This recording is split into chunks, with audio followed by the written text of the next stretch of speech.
3, 2, 1.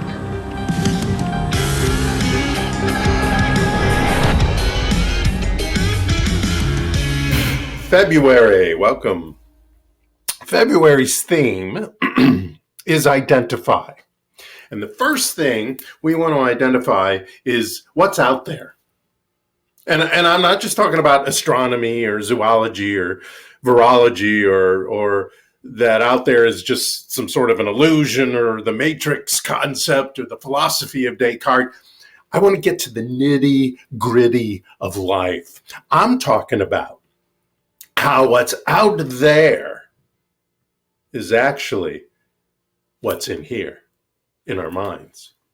And you know when I'm talking about our minds, I'm talking about the divine matrix, my divine matrix, meaning, and yours, meaning your brain, mind, your brain, heart, mind, and your brain, gut, mind, all working together.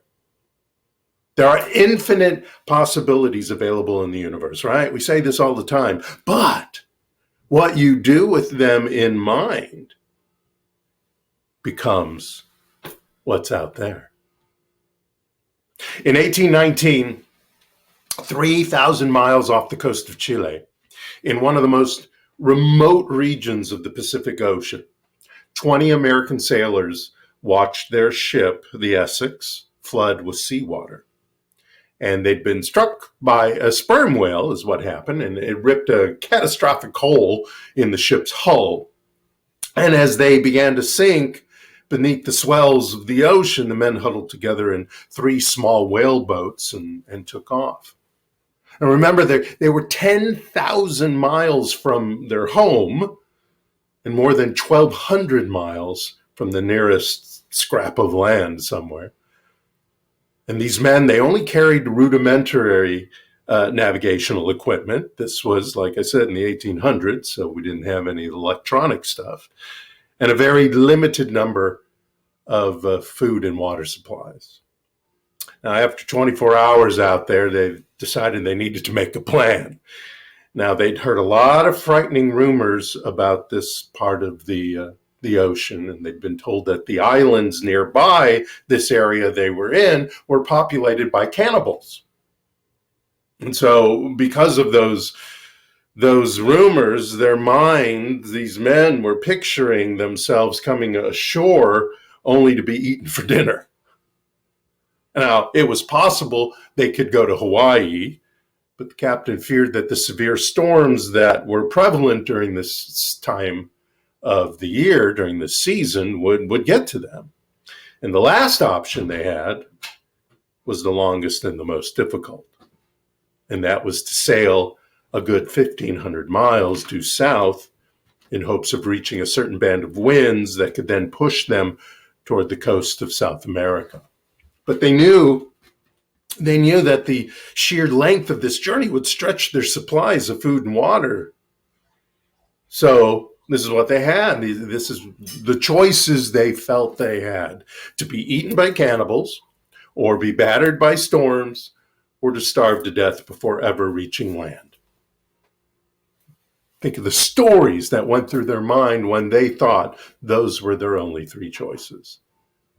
Those were the fears that danced in the imaginations of these poor souls. And as it turned out, the fear they chose to listen to would, of course, govern whether they lived or died. Now, after much deliberation, the men finally made a decision. Being terrified of cannibals, they decided to embark on that longer, much more difficult route to South America. And after more than 2 months at sea in these little boats, they did run out of food, and they were still quite far from land. And when the last of the survivors were finally picked up by 2 passing ships 2 months later, less than half of the men were left, and some of them had themselves resorted to their own form of cannibalism for survival's sake. Herman Melville, who used this story as research for his novel Moby Dick, wrote about this years later, and he said, all the sufferings of these miserable men of the Essex might in all human probability have been avoided had they immediately steered straight for Tahiti. But they dreaded cannibals. Why did these men fear cannibals so much more than the extreme likelihood of starvation? Why were they swayed by one story so much more than the other? You might get a hint from something American corporate speaker, author, actor, and entrepreneur Isaac Idsky reminded us with. He said, your fears distort your reality. Under the warped logic of fear, anything is better than the uncertain.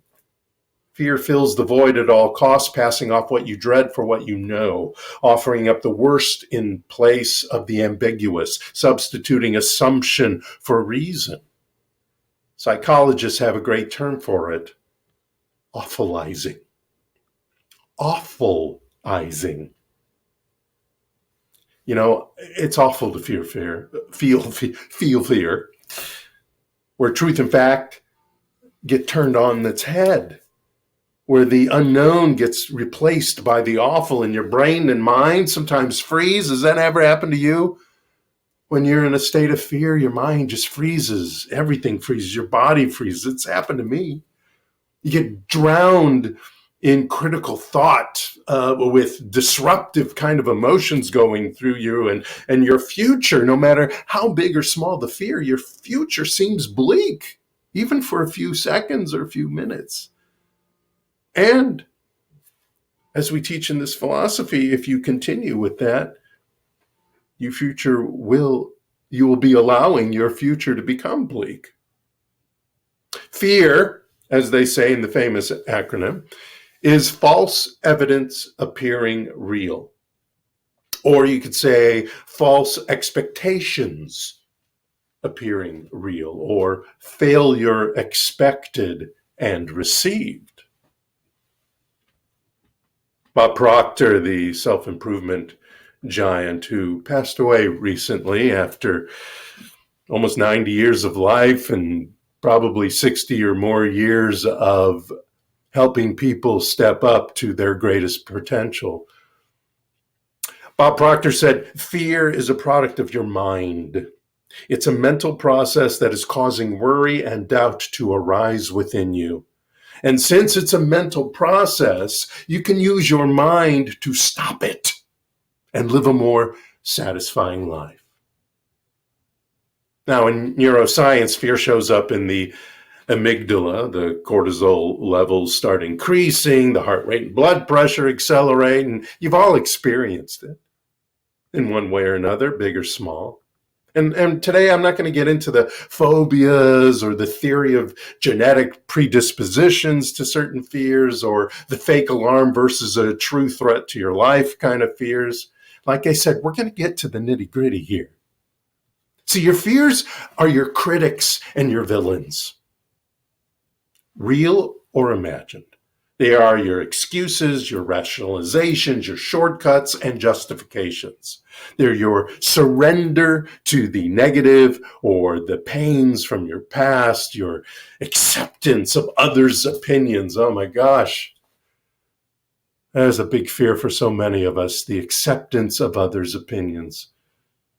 And some of our fears comes from the ignorance of society's ideals or what they believe is ideals. But fears are more often than not just fictions you perceive, I perceive, as reality. The great thing is, like Gary was talking about before, you get to choose to see through them and let them go, if you want. Because you're the creator of your reality. I'm the creator of my reality. You are the creator of what's out there. Now, however, with that creative power comes responsibility. And the responsibility is choice. Martin Luther King Jr. said, we must build dikes of courage to hold back the flood of fear. Courage is the power of the mind to overcome fear. But I also want to talk about another type of fear, another acronym of fear. How to face everything and respond. See, your fears can also be one of your heroes. Fears can teach, inform, even inspire and motivate. So how do you face everything and respond in the most optimal way? Here's 7 tips. You ready? 1, chill. Chill, my friends. You're not going to think clearly with fear, worry, and anxiety filling and flooding your brain. So go distract yourself for 15 minutes. Walk around the block, make a cup of tea, have a bath, for God's sakes. 2, breathe and visualize your goals in a more happy place. Don't fight the panic or the rising heartbeat or even the sweaty palms that may creep in. Feel them. It's okay. Feel them. Stay where you are. And then place the palm of your hand on your stomach and just breathe slowly and deeply. It may take a second, especially when your heart is racing, and your blood pressure gets up, to slow down your breath, but you can do it and do it deeply. You feel your stomach rising and falling. And you can use this as a part of a habit you create to cope with any sort of panic or stress that might show up. It takes the fear of the fear away. Then, after that, take a moment to close your eyes and imagine a place of safety and calm. After you've kind of slowed your heart down a little bit, take that moment, close your eyes, and imagine a place of safety and calm. Maybe you're walking on a beautiful beach or snuggled up in bed with the cat next to you, whatever. Allow those positive feelings to soothe you until you feel more relaxed. 3, identify your fear and recognize the excuses that are screaming at you. Looks like my logo keeps screaming at me. Identify your fear and recognize the excuses that are screaming at you. So in that, you want to avoid fear only because it makes it scary, right? Fear gets scary. Face it. Face it. After you chill and do some breath work, continue to sit quietly for a few minutes and observe your thoughts, feelings, and bodily sensations. Go ahead. Just feel it. Open your eyes then and maybe write it down. Write down what comes up, being specific as you can, and then look at the evidence and challenge those fearful thoughts that you wrote down. Have you ever heard of that happening to somebody else? These feelings, these ideas, these bodily sensations? And if so, what would you say to them? Say that to yourself. It's funny. It's not funny. It's interesting that fear makes us put off things instead of doing things, makes us stop things. You say things like, I'm really tired, I have other stuff to do, it's a dumb idea anyway. Really? How much truth is in those statements? Are you constructing excuses to avoid potential failure? There's a big fear, failure. It may seem much easier and less painful to make excuses than it is to put in the long hours and the energy that it'll take to make your goals come true. But excuses will not ultimately fulfill you. Not at all. They won't even put the fear away. It's a distraction that you don't want to indulge in. Because you know what? If you're too tired, adjust your schedule. You can adjust your schedule. Not enough time? Well, then assess your priorities and find out where you can make more time. Maybe not do this, that, or the other. The next time an excuse comes to you, maybe you should tell that little voice, no, void, negated, get lost, go away. Here's another one, the 4th one. Don't try to be perfect or act too quickly. There are times for action and there's times for reflection. And the next time you feel fearful, try something new. Do nothing. Sit with your fear for a few minutes and think about the root cause. What's the story you're telling yourself about why you can't overcome this fear? And realize this story is fiction. A moment of reflection can have a great effect on overcoming fear in a way that is productive, deliberate, and effective. And as far as your perfection goes, yes, you are a spiritual being. And as a spiritual being, you are perfect, whole, and complete right here, right now. But in the human experiences, sometimes your actions and thoughts may not be so perfect. That's okay. Life can be full of stresses, bad days, setbacks. Life can be messy sometimes. But that's when it's a good time to do number 5, which is recognize that fear can work to your advantage. I was speaking about that just a moment ago. Our emotions exist to tell us things. When you feel fear, your soul is trying to tell you something. Or whatever you want to call it. You don't have to call it your soul. Somewhere in your subconscious, you are trying to tell yourself something. So listen to that. If you feel overcome by stress or distracted by a subtle but persistent anxiety, it's likely a subconscious idea that needs your attention. So don't avoid it. Lean into your anxiety. View the fear as a piece of information instead of a threat to your survival. Use that anxiety, that fear, so that it becomes your ally versus your enemy, a critical source of guidance to reach your full potential.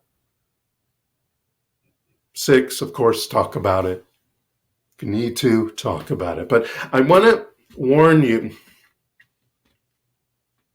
I want to put a red flag out there about talking about it. Sharing your fears will take away a lot of the scariness of that.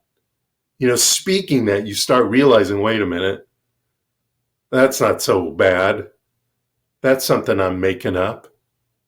But I want to warn you against sharing it over and over and over again with everyone, because that continues to put your focus and energy on the fear and allows it to perpetuate itself instead of clearing it.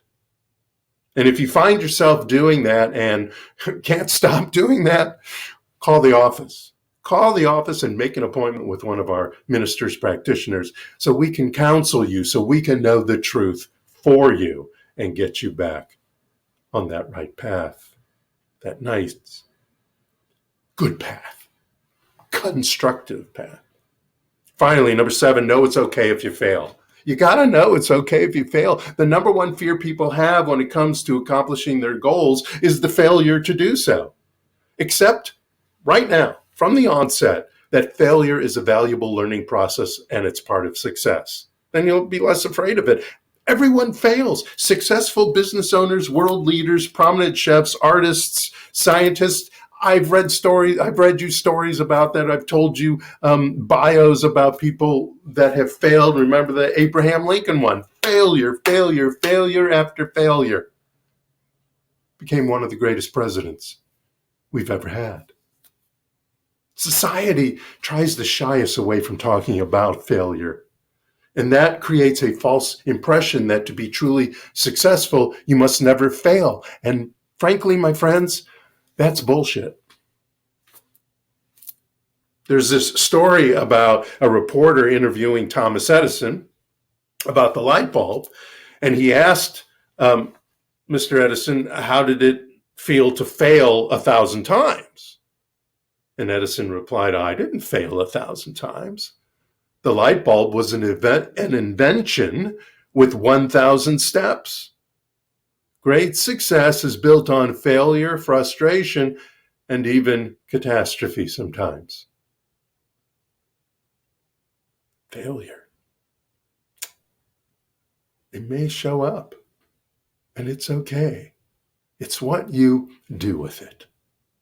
Fear is the past trying to influence the future, which it can't unless you let it. Because fear, like I've been saying, And like Bob Proctor said, it's a thought process, and conscious thought is more powerful than unconscious thought, right? Nelson Mandela said, I learned that courage was not the absence of fear, but the triumph over it. The brave man is not he who does not feel afraid, but he who, or she, of course, or they, who conquers that fear. So let's flip that acronym of fear around. Forget everything and remember. Remember who you are and where you are ultimately coming from. Where do you ultimately come from? The creator of all things. The divinity, the energy that made and is a part of the stars, of everything. The divine force that expresses itself through us, as us, for us, with us. Which means we ultimately have this kind of fear when you remember where you ultimately come from. And that is force elements at readiness. Force elements, the force, the power, the divine revealing itself within you. Force elements at readiness. Helen Keller said the only thing worse than being blind is having sight but no vision. Your vision for your life equals what's out there. So let's have the vision, perspective, the frame of mind of a fear that equals feeling excited and ready, or facing everything and rising. My friends, you are the God of your experience. And if you find that difficult to grasp, okay, I understand that. Some people find that difficult to grasp right now. Some people find this difficult to grasp right now. That's okay. Try this on for size. You are the God to your response to any experience. You are the God to your response of any experience. So be that God. There's one principle and cosmic reality presence in the universe. Be that. Think as that God. Everything in creation originates from this one source that we call God, that we call by many names, that we call the divine, that we call the Big Bang, whatever you want to call it. There is only one source that. There is only one God. There is only one power and presence. God is all that is, has been, and will be. The universal creative power, the divine intelligence is all that is, has been, and will be. So live as that God. From this one infinite source comes the spiritual, mental, and physical universe, which we are a part of. All life, all love, all order, all energy, all harmony, all being, all physical form or effect, all creation comes from that. We come from that. Identify yourself as that God. When you do, what's out there will not only be infinite opportunities or possibilities, but the ones you have chosen to experience. Thank you so much. Namaste.